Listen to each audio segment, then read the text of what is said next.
in this video we are going to explore the remaining stanzas of this elegy written in a country churchyard. So friends, let's start. So friends, let's move to the stanza 11 and 12. Here we have: can a storied urn or animated bust back to its mansion call the fleeting breath? Can honor's voice provoke the silent dust, or flattery soothe the dull cold ear of death? Friends, in this stanza he is talking about as the poor cannot come back in the same way the rich who are there in the graveyard, they also cannot come back. Though there we find the big mansions of these rich people, still these mansions are empty and they cannot come and enjoy those mansions or the very rich living style or the very rich life. Though there are flattery and some flattery will be made in their ears, still they will not come back. And friends, here we have the very last line of this stanza, that is the dull cold ear of death. The poet here is calling death as dull and cold, and it is the ear of death. So this is these adjectives are used to describe the very theme, that is death. Friends, let's move to the next or 12th stanza. Perhaps in this neglected spot is laid some heart once pregnant with celestial fire, hands that the rod of empire might have swayed or waked to ecstasy the living lyre. But knowledge to their eyes her ample page, rich with the spoils of time, did never unroll. Chill penury repressed their noble rage and froze the genial current of the soul. So 12th and 13th stanza describes again the poor people. Now in the 12th stanza he talks about there is a spot, neglected spot in the graveyard, or in that graveyard we have some poor people and those poor people are neglected. So though they have, or in their life or younger days, they might have celestial fire, they might have very inspirational, or they might have toilsome people lived the life in their young days, but now they are neglected, and we find that they had the capacity or they had the ability to build big empires, but that kind of knowledge or education they did not get, and so they remained in neglected spot. And in the next stanza he talks about, but knowledge to their eyes her ample page, rich with spoils of time, did never unroll. Now again there is comparison between poor and rich. So rich get education, rich get knowledge, and so that they can build their social prestigious status, they can build their empires. But these people, these poor people do not get education, these poor people are ignorant and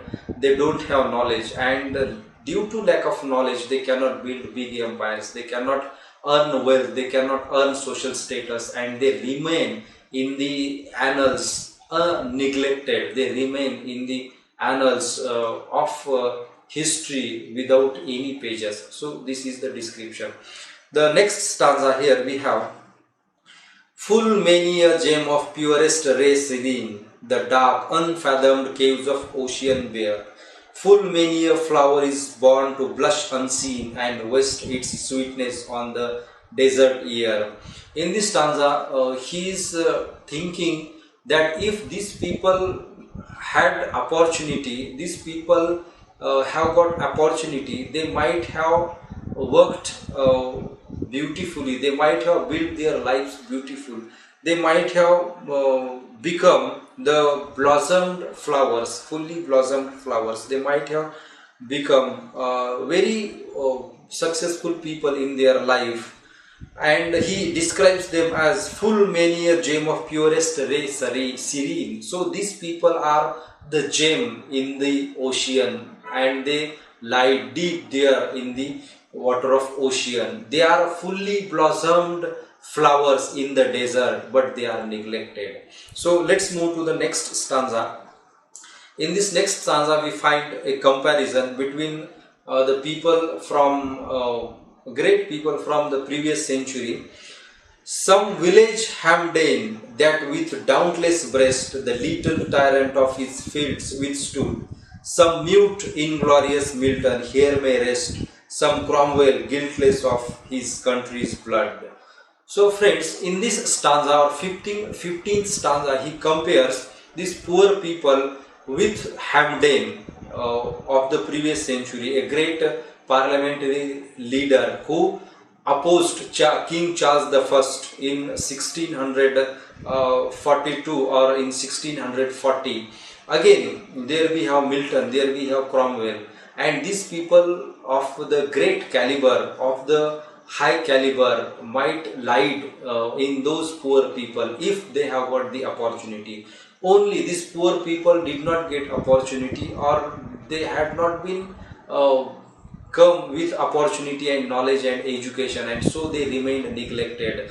If they have got opportunity, they might have become some Hamden, they might have become Cromwell, they might have become the very Milton. So this is the ability of these people. So friends, in this stanza we find how Thomas Gray is concerned with these poor people, and in a way he is representing himself through this stanza, we can say, or we can compare him, because he considers, or this poem is a self-reflexive, or the very emotions of Thomas Gray has been expressed in this stanza or in this whole poem. So where we can compare poor and these great people. So let's move to the next stanza. Here is the 16th stanza. The applause of listening senates to command, the threats of pain and ruin to despise, to scatter plenty over a smiling land, and read their history in a nation's eye.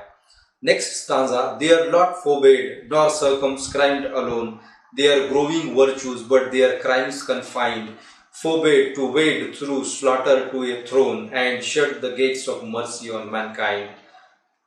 So friends, in these two stanzas, again, he talks about if these people have got opportunity, if they have educated, they might have built their own empires, and other people might have applauded for them, and they have given commands, as Cromwell has given commands to his army, as this parliamentary leader Hamden also gave command to his people, and in the same way these poor people also might have given the command, but they did not find opportunity, they did not get any opportunity, and hence they lie behind, and hence they are neglected, and now they are lying in the tombstones.